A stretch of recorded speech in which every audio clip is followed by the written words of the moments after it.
Só um morto, por não ter nada a perder, revelaria seus intuitos mesquinhos, seu egoísmo, sua impotência para a vida prática e sua desesperada sede de glória. Gente, eu acabei de fazer o resumo do que é a vida do nosso querido Brás. Gente, se por um lado, essa opção por estar morto, ela representa que ele vai falar tudo sobre todos, sem escrúpulos, pelo outro, também significa que ele não precisa fingir como todos nós, que ele é o herói da própria vida. Ele não precisa mentir que ele é o herói com grandiosidade. Ele não é. Ele é torpe, ele é falso, ele é superficial, certo? Como todos nós somos, com a seguinte diferença. Ele confessa. Certo? Tudo bem? Bom, já nessa abertura fica meio claro que o tom do texto já é um tom eminentemente pessimista. Não tenham ilusões. Tudo bem?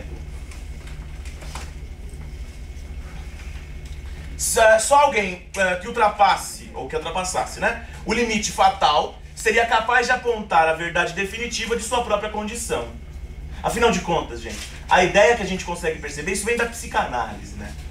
Lembrando que o Machado, gente, ele publica seus textos anos antes do Nietzsche, em torno de 2 anos mais ou menos antes do Nietzsche, que é um dos pensadores sobre essas questões do estar além do bem e do mal, e antes, inclusive, das concepções freudianas de psicanálise, para mostrar como esse indivíduo estava de fato à frente do seu tempo nessas concepções. Por exemplo, o Machado se dá conta, eu posso fazer uma análise simples que é assim: por que essa opção de pegar um narrador que já morreu para contar da própria vida? Por exemplo, gente, existe algumas coisas na nossa psique. Dentre essas coisas nós temos o id, o ego e o superego, né? Esse id, o ego e o superego, eles estão em articulação constante nas nossas cabeças. E, por exemplo, gente, é muito difícil para nós sairmos do nosso lugar para nos vermos de fora. Por exemplo, para você conseguir se conceber enquanto alguém externo, ou seja, por exemplo, eu faço alguma coisa aqui e eu tenho que pensar sobre aquela atitude. É difícil para nós, principalmente quando você está no calor do momento. Para nós fazermos essa análise, normalmente você tem que se distanciar temporalmente e aí você consegue analisar melhor. Por isso que a sabedoria popular diz: não resolver as coisas quando estamos com a cabeça quente, porque afinal de contas, nesses momentos você faz besteira, não é? Por isso que quando você pensa melhor, você se vê de uma maneira diferente. Imagine que mesmo assim, você ainda está preso a uma série de coisas. Porque esses três, vamos chamar de 3 personagens da sua psique, eles estão em processo constante de articulação. Então, só se você fosse outra pessoa para se ver diferente. Ou se você estivesse morto. Não é? Então, é a mesma ideia, gente. Talvez, e aí eu já coloco no âmbito da filosofia, descobrir que nós somos egoístas, que as nossas ações são pautadas exclusivamente pelo desejo, pela vontade de ter superioridade sobre os outros, seja tão ruim e é tão pesado para nós que a gente opta, num âmbito claro que irracional, em não saber. Porque saber significa encarar a odiosa verdade de que você é um ser menor. E que essa opção do nosso Brás é uma opção que o Machado teve para que ele conseguisse essa, entre várias aspas, objetividade sobre os próprios atos. Não é? Porque sempre, no final das contas, se você parar para pensar, a gente fala assim: você tem que ter autocontrole, você tem que ter, por exemplo, você tem que ser alguém consciente. Mas se a gente parar para pensar bem, né, gente? Quando você começa a pensar muito nas suas próprias ações, isso pode culminar num problema. Que é o problema, por exemplo, de você achar que sempre está fazendo o certo, não é? Ou de achar que sempre está fazendo o errado. E que isso não é objetividade nenhuma, não é? Isso pode culminar numa visão tanto quanto egocêntrica sobre o mundo. De achar, por exemplo, que as pessoas e que tudo gira em torno de você. Todo mundo acha, né? No final das contas. Ele não. Ele cansou de achar. Por isso que ele morreu, não é? E se olha de fora. Tem um prólogo no início que você tem que ter prestado atenção, porque ele já marca a maneira de narrar e a maneira de encarar a literatura do próprio Machado. Certo? Por exemplo, O Machado, gente, era um homem que lia muito, muito. Ele era um erudito. E o Machado, por exemplo, se a gente pensa na literatura mundial, ele leu praticamente todos os grandes clássicos de sua época. Leu todos no original. Então, quando ele se refere, o texto do Machado, eu posso dizer que ele é uma colcha de retalhos, ou a gente chama isso em literatura de, ele é um grande bricoleur, ou faz um processo de bricolagem, que é colagem. Ele pega de um, pega de outro, monta uma terceira coisa. Não é que ele copia, não entenda assim. O Machado faz constantes referências. Por exemplo, no prólogo ao leitor, ele faz uma referência ao Stendhal. Anota aí, livro que você tem que ler antes de morrer. O Le Rouge et le Noir. O Vermelho e o Negro. É um dos livros mais interessantes de todo o período romântico. É muito legal. Certo? Que ele vai narrar a guerra. Certo? O Stendhal, pseudônimo de um autor chamado Henri Bailly, escritor francês romântico, que abordou em seus romances paixões violentas, perfis irônicos e psicológicos de seus personagens. O Vermelho e o Negro é uma das obras mais importantes. Outra delas, por exemplo, A Cartucha de Parma. Vale muito a pena. Porque o Machado... Como é que eu estou dizendo que ele faz a referência? Porque o Machado faz uma referência à quantidade de leitores. Não é? Que ele acha que o texto dele não vai ser lido por ninguém, quase. Nem pelos 100, nem por 50 leitores do Stendhal, que o Stendhal fez isso nos seus textos, não é? Mas talvez por uns 5. 5 leitores talvez leiam o meu texto. É isso que ele coloca, joga de início. E ele já pensa, é claro, na recepção da obra. E aí eu já falo para vocês o seguinte. O Machado de Assis, nesse livro, mas isso vai acontecer em todos os outros seus grandes textos, ele constrói a ideia de o leitor ideal. Ele conversa com o leitor, ele brinca, ele ironiza, ele humilha o leitor. Mas não é qualquer leitor, é o leitor ideal. É o leitor que, por exemplo, quando ele, por exemplo, no texto, se vocês estiveram lendo, vocês perceberam. Ele supõe que você vai pensando alguma coisa. Ele supõe que você está falando alguma coisa. Só que essa suposição é a partir de alguém. Ele tem um padrão aí. E não é você o padrão e não sou eu o padrão. O padrão é uma terceira coisa. É um terceiro ser. Certo? E o que nos importa, na verdade, é que ele constrói, então, uma figura do leitor ideal. E com ele que ele vai conversar. Tudo bem? É a recepção da obra. É quem vai ler o texto dele. O que não admira, nem provavelmente consternará, é se esse outro livro não tiver os 100 leitores de Stendhal, nem 50, nem 20, e quando muito 10. 10, talvez 5. Fica privado da estima dos graves e do amor dos frívolos, que são as duas colunas máximas da opinião. Se você parar e pensar justamente o que ele acabou de dizer, nessa última frase principalmente, ele acabou de desconstruir toda a crítica possível dos leitores, por exemplo, do romantismo. Ele coloca que os leitores do romantismo são de dois tipos especificamente. Ou a estima dos graves, né? Ou o amor dos frívolos. Grave no sentido daqueles que têm elevação técnica, elevação estilística, e frívolos, aqueles que são superficiais. Então ele vai dividir a crítica ou as leituras em 2 blocos. Ou ela é superficial, ou ela é muito técnica. E ele vai dizer, portanto, fica privado. Ou seja, esses grupos nem vão tomar conhecimento desse meu texto. E aí você vai dizer, nossa, professor, como ele é humilde, então. Ele gostaria. Na verdade, eu digo da seguinte forma, gente. Ele não está nem se importando. E, aliás, é bem melhor que eles não leiam, ele diria. Porque talvez eles nem entendam. Entendeu? É isso que ele está colocando. Nas entrelinhas é isso que ele diz. Certo? Professor, mas por que ele coloca um número tão pequeno? Vocês já viram a expressão pérolas aos porcos? Nunca viram? É assim, ó. Quando você estiver discutindo com alguém e você quiser humilhar essa pessoa, você vai dizer assim, a pessoa tiver um argumento, vamos supor que você está falando de política. E aí você tem um argumento muito bom e a pessoa fala assim, mas pô, o cara rouba, mas faz, meu. Aí você fala, não, a conversa acabou agora, eu não vou dar pérolas aos porcos. Ou seja, eu não vou gastar toda a minha argumentação pautada na história, na filosofia, nas ciências sociais e políticas com alguém que pensa justamente de uma maneira binária, do tipo, roubar e fazer são possíveis. Ou seja, você não é digno de ouvir o que eu tenho a dizer. Isso significa a expressão pérolas aos porcos. Não é? Porque os porcos aproveitam o valor das pérolas? Não, no máximo eles as comem. Não é? Então é justamente a ideia que está por trás daqui. Por mais que você pense que ele está sendo humilde, ele não está.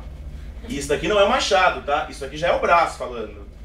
Na verdade, ele já está se colocando da seguinte forma: só os poucos vão entender. Então eu nem vou me esforçar. Talvez os 5 que entenderem, talvez vão conseguir pensar na profundidade do que eu estou colocando. Tudo bem? Isso já é um dado típico da figura do Brás Cubas. Tudo bem? Além disso, ele faz referências a outros. Por exemplo, o Sterne. Sterne é um autor do século XVIII inglês. Lembrando, Stendhal é do XIX francês, Sterne é do XVIII inglês. O Xavier de Maistre, escritor francês também, do XIX, certo? Eles todos têm uma característica muito legal, e é isso que vocês têm que saber. Mais do que os nomes e tudo mais. O tipo de texto que eles vão construir, que é primordialmente irônico.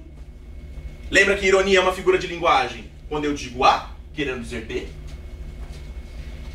E uma coisa muito legal que o Machado vai utilizar, que é a chamada digressão. Digressão é aquele problema que você, quando faz redação, comete, que quando eu corrijo eu faço assim, ó. E ou eu desconto no mínimo a metade do seu texto quando você faz uma, ou eu anulo o seu texto.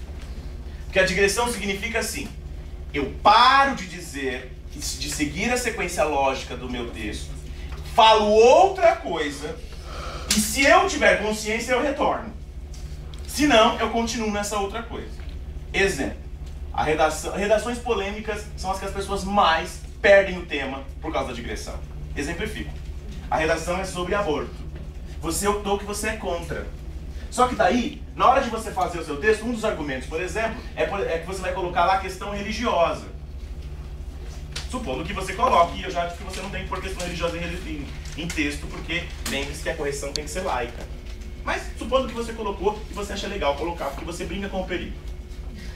Aí, você está escrevendo o seu texto lá, belíssimo, aí você fala, porque, por exemplo, todas as religiões ocidentais partem do pressuposto que é a valorização da vida.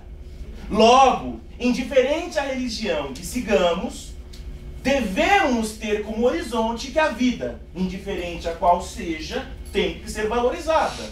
Porque há uma semente divina em todos nós, mesmo quando ela não é originalmente desejada ou originalmente planejada. Vamos supor que isso levou um texto inteiro. Aí eu termino assim. Você perdeu a prova. Você fez uma digressão. Porque você não falou, basicamente, você não articulou, você ficou exclusivamente de um único assunto. Ou você é daqueles que percebe no meio da prova que você está fazendo uma digressão. Então você resolve voltar, correndo. Aí você coloca um ponto, aí você diz: por isso que devemos articular a noção religiosa com a noção política, com a noção histórica e, primordialmente, a noção filosófica acerca da escolha se queremos ou não o aborto. Ponto. Você fala assim: nossa, isso é uma coisa super legal, tal. Voltei e fiz um fecho. Nossa, coroei minha redação com pérolas. Então, você tentou, mas você não conseguiu. Porque o argumento é muito grande, fisicamente, né? Ele é maior do que sua prova, da sua redação. Então você fez uma digressão, que você deve evitar. Por isso você sempre se pergunta, dica, quando você faz um argumento, quando você faz alguma coisa, tem que lembrar assim: eu tenho um tema a seguir. Eu estou falando do tema ou eu fugi? Se você fugiu, para agora. Certo? Senão você vai perder seu texto. E número 2, voltando para a literatura. No caso do Machado, como já me perguntaram, pô, professor, então ele faz vários erros, então? Não! Isso é opcional. Ele faz isso por um motivo muito interessante. Bom, se na literatura, vamos partir desse pressuposto, se a literatura é, antes de tudo, um pacto estabelecido entre o escritor e o leitor, no qual você, leitor, acredita que aquilo seja viável, possível e aceitável naquele texto, quando, por exemplo, eu, deliberadamente, quanto autor, eu quebro constantemente a sequência de pensamento Eu quebro constantemente a lógica de argumentação. O que você acha que eu estou tentando criar na cabeça do meu leitor? Não acredite, não siga, não parta desse pressuposto. Por quê? Porque essa verossimilhança ou essa noção de verdade ali é uma noção que tem que ser o quê? Repensada. Quem fez isso, posterior ao Machado, foi um cara chamado Brecht. Já ouviram falar do Bertolt Brecht? Aquele teatrólogo alemão que vai fazer uma coisa chamada Ópera do Vintém. O Brecht, ele vai fazer uma coisa no seu teatro que vai ser muito similar à opção pela digressão do Machado. Que é assim, ó. Fala pra mim. Então a digressão, ela é uma quebra da verossimilhança também? Também. Porque ela é uma quebra da sequência lógica. Quando, por exemplo, o Brecht, por exemplo, estava fazendo uma peça, todo mundo sabe que tem uma coisa chamada quarta parede. Sim? Bom, vocês que assistem peças todos os finais de semana, ali no Municipal, vocês já perceberam que há dois tipos de peças mais ou menos. As clássicas, as peças mais comuns, são peças que você tem aqui na frente os atores, ou o ator, tanto faz, certo? E vocês sabem que todo teatro tem o seguinte, tem uma parede aqui no fundo, tem uma parede aqui do lado, tem uma parede aqui, e quando o autor, por exemplo, o texto, ignora que você está aí, ele tem uma parede aqui, ó. É a quarta parede do teatro. Que é o quê? Ele ignora você, é como se você estivesse vendo eles numa caixa. A história simplesmente acontece porque tem uma quarta parede. O Brecht, ele vai fazer o quê? Ele tira essa quarta parede e no meio da peça, o ator mexe com você. O ator puxa você pra dentro. O autor mexe, o próprio Brecht subia no palco e entrava no público. E por quê? Para quebrar a sequência lógica. Para quebrar a ideia de pacto estabelecido. Entenderam? O Machado vai fazer algo nessa ordem. Certo? Claro que não tem essa questão da quarta parede. Mas é uma questão primordialmente que é irônica e metalinguística. Ele vai discutir muitas vezes do próprio ato de escrever. O leitor é muito apressado. O leitor quer que eu faça descrições rápidas, mas não vou fazer. Certo? Ele está conversando com você e está dizendo sobre o ato de escrever. Olha que coisa de louco. Certo? Gente, só uma pergunta. Não tem ar-condicionado nessa sala? Tem, mas ele está fraco. A gente não pode pedir para ele aumentar assim? Porque eu tô ficando com calor de ver vocês. Professor, eu dei uma olhada ali, ele tá no máximo. Daí eu Tá não sei no se máximo? não sei se deu Gente, pau no gerador, o que aconteceu. Fecha a janela aí, pelo amor de Deus, então. Isso aqui que liga? Já tá ligado. E agora eu vou desligar. Calma, calma, vai que ele aumenta. Liga aí. Fecha a janela aí. Fecha a janela aí. Beleza. De repente a gente morre aqui. Bom, voltando então ao nosso rap. Moçada, então todos eles usam esse método digressivo. Então quando ele faz referência aos caras, ele está apontando para você de onde ele está tirando essa técnica. Que é o quê? O nome desse tipo de narrador é narrador intruso. Por um acaso, o mesmo tipo de narrador, o âmbito de ser intruso, que nós temos em memória de um sargento de milícias. Nossa, professor, é de verdade mesmo. É. Então, olha lá, ele vai dizer que, ironicamente, escrevi com a pena da galhofa e a tinta da melancolia. Todo mundo sabe o que é melancolia? Sim. Então, galhofa é brincadeira. Galhofa é brincadeira. Melancolia seria estar para depressão. Então ele vai dizer que ele escreveu o texto dele misturando brincadeira e depressão, ou brincadeira e mal-estar. Que é isso que ele quer criar na sua cabeça. Essa mesma impressão. Tudo bem? Vocês estão acompanhando? Sim. Esse diálogo com o leitor, no qual ele, por exemplo, vai propor que o leitor mude de posição, mude de expectativa. É mais interessante. Mude de expectativa, por exemplo, ele prefira a reflexão do que a anedota. Professor, como assim? O nosso narrador, no início, ele considera que o leitor dele é o leitor típico do romantismo, gente. O leitor típico do romantismo é aquele leitor que basicamente espera uma grande aventura, ou um grande amor acontecer ali. Então ele propõe uma outra coisa, ele fala, eu não quero, ou é melhor que o leitor não venha com essa expectativa. É melhor ele preferir. A anedota, gente, é o enredo, é o fato simples. Em vez da anedota, prefira a reflexão. Prefira a reflexão. Ou seja, tente depreender desse texto algo para além da simples história. Mais interessante do que vocês saberem a sequência dos fatos é vocês perceberem como eles vão fazer sentido na cabeça das personagens. É isso que ele propõe. Porque caso você fique pensando apenas na historinha, a história é banal, gente. A história proposta aqui é uma história banal. Eu diria até que ela é simples por demais. Vocês podem perceber, o enredo é super simples. É alguém da elite que vai contar a própria infância, depois vai contar quando fica adulto, quando fica velho e morre. Basicamente é isso que ele fala. Não tem grande aventura nenhuma. Mas a grande chave está na relação entre o que ele faz e diz e o que ele pensa. Por exemplo, isso é um dado da reflexão. Tudo bem? Tudo bem. E aí ele vai dizer para você, que é a parte dos que eu mais gosto. Se te agradar, fino leitor, pago-me da tarefa. Ou seja, se você gostar, fico feliz. Se te não agradar, pago-te com um piparote e adeus. Se você não gostar, eu te dou um cascudo e vou embora. Certo? Ou seja, por que isso tudo? Porque ele pouco se importa com você, leitor. Quem é você? Aliás, se você é um dos 5, ele vai gostar.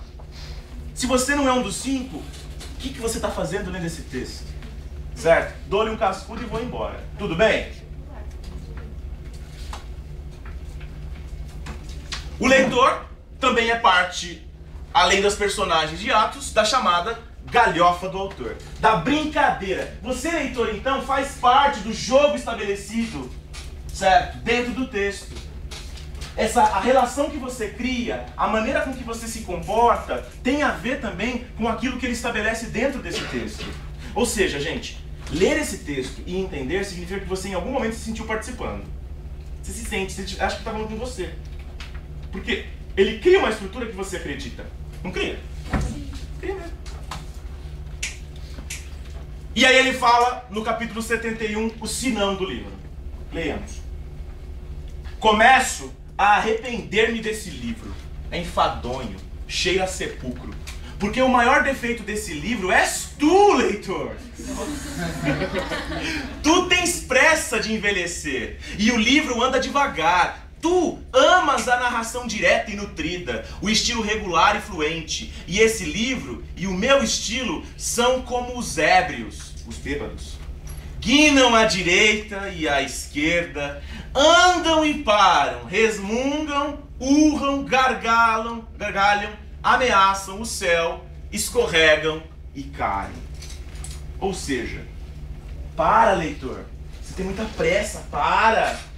A proposta é outra. Tente acompanhar. Porque eu tô ficando cansado de tentar explicar pra vocês, porcos. De dar as minhas pérolas a vocês. Entenderam? É isso que ele está propondo. Pensemos na estrutura. O diálogo constante com o leitor, as interrupções da narrativa, paradas, as digressões, saltos de um assunto para outro, do particular para o geral, do abstrato para o concreto ou do concreto para o abstrato, do real para o imaginário, as brincadeiras são as pilhérias, as teorias filosóficas, que são as melhores, diga-se de passagem, não é? As citações, as teorizações sobre a própria técnica narrativa, a chamada metalinguagem. A estrutura do texto, gente, é muito quebrada. O texto não tem linearidade. Ele o tempo todo ele quebra para fazer colocações, para voltar, para avançar, para comentar, para ironizar, para falar alguma coisa que não tem nenhuma relação. Justamente porque ele quer o quê? Ele quer fazer alguma coisa diferente. Ele não quer que você creia que isso é romântico, aquela sequência bonita, cheia de ações e acontecimentos. Não. Não. Constituem inúmeros subterfúgios, são técnicas, são táticas, que tornam a história contada por Brás um mosaico, certo? Aparentemente desconexas, as peças desse mosaico, que formam uma narrativa de estrutura híbrida, misturada. A estrutura é misturada, certo? Descontínua, com capítulos que se intercalam a outros, produzindo a quebra da linearidade e do enredo. Gente, presta atenção. O objetivo do texto é ser quebrado, é ser não objetivo, é não ser direto. Ele volta, ele avança.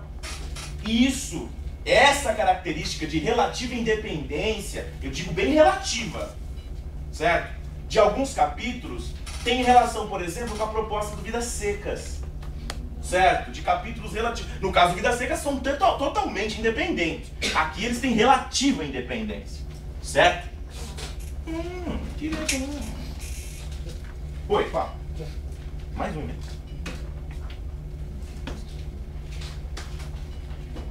O ar não resolveu nadinha. Pode pedir para abrirem as janelas? Calor! Gente, vamos esperar assim, 5 minutos. Se alguém cair aí, a gente abre a janela. Gente, teve uma vez, assim, tá vendo? Se a gente estivesse na privilégio, a gente não tem. Não existe essa metáfora aí que é o ar-condicionado lá. A gente tem ventisilva. Sabe aquele ventilador assim? Que ele abre e faz tchó, tchó, tchó, tchó, tchó, tchó, tchó, tchó, tchó. Que quando o professor fala muito baixo tem que desligar, porque senão você não escuta. Mas, gente, aquele negócio lá faz aquele ar quente circular, por exemplo. Ó. E as pessoas brigam pra ficar perto do ventilador. Eu, por exemplo, fico lá. Gente, você sabia que eu sou viciado em ventilador mesmo? Eu gosto de dormir com o barulho do ventilador. Não, sério, o barulho me deixa com sono. Bom, assim, vamos pensar assim, gente, ó. Vamos dar 5 minutos, se não melhorar nada. Mas eu sinto que melhorou. Às vezes, Gente, melhorou, mesmo. Tá uma lufada de vento aqui que eu fico às vezes pé, ó. Então vamos pensar assim, ó. Vamos dar 5 minutos. Melhorou, a gente pede pra abrir a porta. Abre a janela, a porta. A gente fica meio nu. Certo? Vamos tomar uma água. Pronto. Tá muito, mas muito calor. E o ar não ajuda. Pede pra abrir a janela. Abre essa porra aí, vai. Só que eu acho que melhorou, mas tudo bem. Tô aqui pra agradar. Então vamos lá. Vamos pensar. O período de 5 minutos ainda vale, tá? Então a estrutura híbrida. Vocês cometeram uma digressão nesse momento. Estrutura híbrida no sentido que ora ele propõe uma linearidade, em algum momento ele conta uma história, que é a história do próprio braço, mas ele quebra ela o tempo todo. Por isso que é híbrido, mistura isso e isso. Ora ele quebra, ora ele avança. Ora ele quebra, ora ele avança. Entretanto, todos esses aspectos não deixam de estar ligados a um fio condutor. Esse fio condutor que a gente acabou de falar é a própria vida, não é? E é claro, o vazio dessa vida. Peraí, professor, eu não entendi. Eu estava entendendo até quando você falou que a vida do cara é o fio condutor da história. Sim. Mas eu posso dizer sem muita dificuldade, gente, que o que guia essa vida é o vazio. Eu posso dizer que o Brás Cubas tem um rumo? Não, ele não tem rumo nenhum. Nada, zero. Alguém ali tem algum rumo? Como ninguém, nenhum de nós também tem. Porque a ideia de que a gente tenha um rumo, um objetivo, ela por si só, ela é um tanto quanto inocente, né? A vida, na perspectiva do Machadão aqui, é uma sequência de não sentidos que a gente busca preencher com algum sentido. Mas que o que impera na vida da gente é absolutamente o acaso e o caos. Certo? Ai, professor, que horror. Esse cara não amava ninguém. O narrador do Memórias vai propor, né, uma obra em que os acontecimentos, ou a sequência, são bem menos importantes do que a atmosfera de ambiguidade, o duplo sentido entre as falas, né, que perspassa toda a narrativa. Se no momento o narrador se mostra humilde, no outro ele vai proclamar-se superior a tudo e a todos. Você não consegue imaginar aquele cara, por exemplo, sendo simplesmente mal, mas também você não imagina ele bom. Você não imagina ele nada, não é? Ele alterna o tempo todo, Então, ele é um narrador não confiável, como o nosso Zé Fernandes, eu já disse pra vocês o motivo, e volúvel, porque ele muda o tempo todo de posição. O tempo todo. Certo? Com sarcasmo, cinismo, tédio, expõe a sua mediocridade, como salienta no célebre capítulo Curto, mas Alegre, com a saborosa liberdade de quem morreu, e já não tem plateia para espreitar as suas ações e, portanto, pode apreciar o desdém dos finados, presta atenção nessa expressão, ou seja, a sua franqueza, não teme a opinião pública, pode apresentar os fatos de sua existência sem escrúpulos ou fantasias. Eu quero ler a passagem e aí eu explico. Vamos lá. Capítulo curto, mas alegre. Talvez espante ao leitor a franqueza com que lhe exponho e realço a minha mediocridade. Advirta que a franqueza é a primeira virtude de um defunto. Na vida, o olhar da opinião, o contraste dos interesses, a luta das cobiças obrigam a gente a calar os trapos velhos, a disfarçar os rasgões e os remendos e não estender ao mundo as revelações que faz a consciência. E o melhor da obrigação é quando a força de embaçar os outros embaça-se um homem a si mesmo. Porque, em tal caso, poupa-se o vexame, que é uma sensação penosa, e a hipocrisia, que é um vício hediondo. Mas na morte, que diferença, que desabafo, que liberdade. Como a gente pode sacudir fora a capa, deitar ao fosso as lantejoulas, despregar-se, despintar-se, desafeitar-se, confessar lisamente o que foi e o que deixou de ser. Porque, em suma, já não há vizinhos, nem amigos, nem inimigos, nem conhecidos, nem estranhos. Não há plateia. Gente, nessa proposta que ele, nessa proposição que ele coloca já de cara, né, gente? Ele vai ser o mais direto possível e, por isso, o mais cínico também possível quando, por exemplo, retratar a si e ao mundo que está em volta de si, porque ele tem a franqueza dos mortos. Ou seja, a quem ele deve explicações? Absolutamente ninguém. Assim, a narrativa irônica e nihilista sobre a precariedade humana se apresenta, não é? As relações e os projetos fracassados, perecíveis de um representante da elite dominante e parasitária. Anota. Porque, gente, essa posição, essa maneira de ver, é uma maneira que eu posso dizer que ela é nihilista. O nihilista tem a ver com uma posição que ela é filosófica, ni quer dizer nada, né? Ni quer dizer nada. Então é uma posição acerca do mundo, acerca de todos, acerca das condutas, que ela é o descrédito. Não acredita em nada. Não se pauta em nada.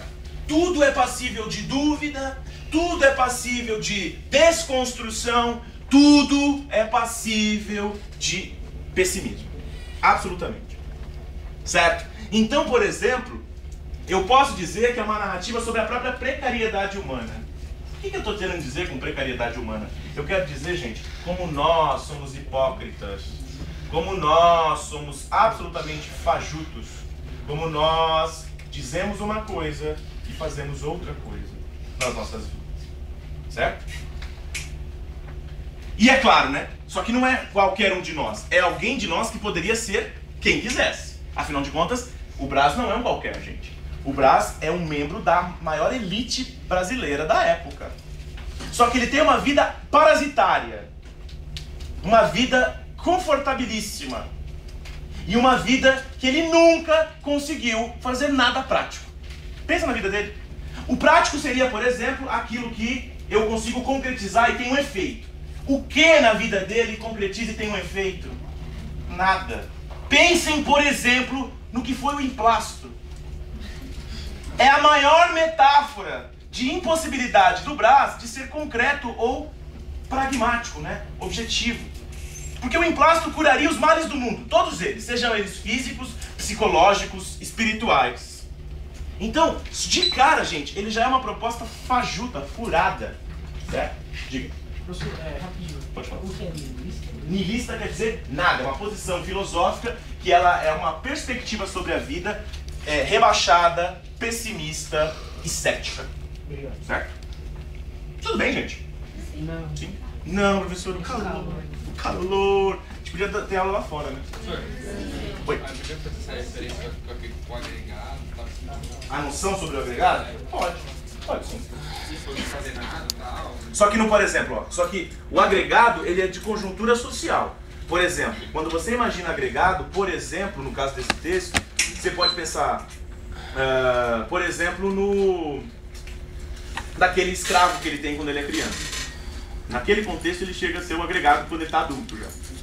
Certo? Agora, ele não tem nenhuma relação ele com o agregado. Certo? Por exemplo, a Dona Plácida, agregada também. Certo? Brás pertence ao mundo dos grandes proprietários. Vive de rendas que herdou de sua família. Durante toda a vida, foi um indivíduo cheio de caprichos, que levou a vida vazia de perspectiva, ou seja, sem perspectiva alguma. E todas as suas transgressões e atitudes mesquinhas expressam a falta de ética e escrúpulos de uma elite escravocrata e tacanha do Brasil do 19. Ou seja, quando vocês veem o que é Brás Cubas, você imagina o que era a elite brasileira da mesma época. Certo? Lembra de quando eu contei para vocês daquela concepção das raízes do Brasil, não é? Aqueles que estavam acima da própria lei. Esse é o grupo social ao qual pertence o nosso braço. E eles estão tão acima da lei que eles estão acima, inclusive, dos escrúpulos possíveis, ou da moral. Não é? Eles são amorais, muito mais que imorais. A crítica ao próprio romantismo. Não é? O capítulo 14, o primeiro beijo, Brás se descreve aos 17 anos da seguinte maneira. O corcel das antigas baladas que o romantismo foi buscar ao castelo medieval, para dar com ele nas ruas do nosso século, o pior é que o estafaram a tal ponto que foi preciso deitá-lo à margem, onde o realismo veio achar, comido de lazeira e vermes, e por compaixão o transportou para os seus livros. Esta colocação é a colocação, por exemplo, que explica o que o Machado entende por romantismo e o que ele entende por realismo. O romantismo é o próprio corcel. Gente, o corcel não é um carro dos anos 70. Não é? O corcel é um cavalo muito grande, muito vistoso, normalmente associado às grandes batalhas, certo? Ou às grandes corridas. Então, imaginem que o romantismo era tipo dessas descrições maravilhosas, né? O herói chegando com um corcel, brandindo sua espada em alta velocidade para salvar a mocinha. Esse corcel, no período em que o Machado está falando, na concepção que o Machado está falando, ele que morava no castelo medieval, típico do romantismo, não é? Acabou estafado, cansado, cheio de vermes e tédio, caído numa calçada. E o realismo não pode fazer nada que não descrever o que é esse corcel comido de vermes, caído na beirada da calçada. Ou seja, gente, o corcel é a própria realidade que se apresenta para nós não grandiosa, não valorosa, mas da maneira mais deteriorada possível. E é disso que o realismo vai se ocupar. Dessa descrição, desse objetivismo da realidade, que é muito maior do que essa própria ideia grandiosa do romantismo que ele apresentou para nós. Certo?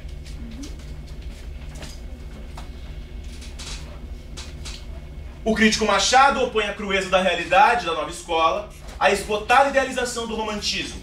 Com o cavalo do herói medieval, os temas da literatura são colhidos à margem, ou seja, o heroísmo é a perspectiva romântica.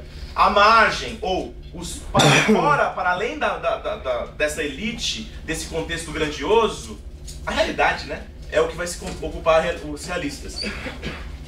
Denunciam um estado de putrefação, ou seja, a realidade é podre, certo? Não tenha esperanças, caro leitor. Tudo bem?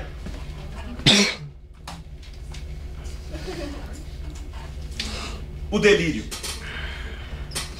Todo mundo leu essa parte do delírio? Ela é muito interessante, né? Porque aquilo ali é um Machado irônico do mais fino, gente. em estado de transe causado pela febre, né? O Brás é arrebatado por um hipopótamo.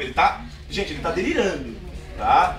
Um hipopótamo chega, que vai levar esse rapaz, esse homem, à origem dos séculos. É como se ele visse os séculos todos passando na frente dele, desde a fundação do homem até o mundo que eles estavam. Surge então uma mulher imensa, presta atenção, imensa, de contornos indefinidos, que se diz chamar natureza ou Pandora. Lembra do que foi Pandora na mitologia? Aquela que tem a caixa, certo? Que todos os males estão lá, os desejos estão lá. Quando por fim, Brás vê de perto o rosto da estranha, percebe-lhe a impassibilidade egoísta e a eterna surdez. Ou seja, é alguém indiferente ao clamor humano. Eu explico. Gente, quando a gente pensa na figura dessa Gaia ou dessa Pandora que vai aparecer na frente do nosso braço, o que tem que estar claro na sua cabeça, gente, é, em primeiro lugar, ela pouco se importa, os deuses, ou essas entidades, ou essa entidade, ela pouco se importa com os desejos humanos, com o sofrimento.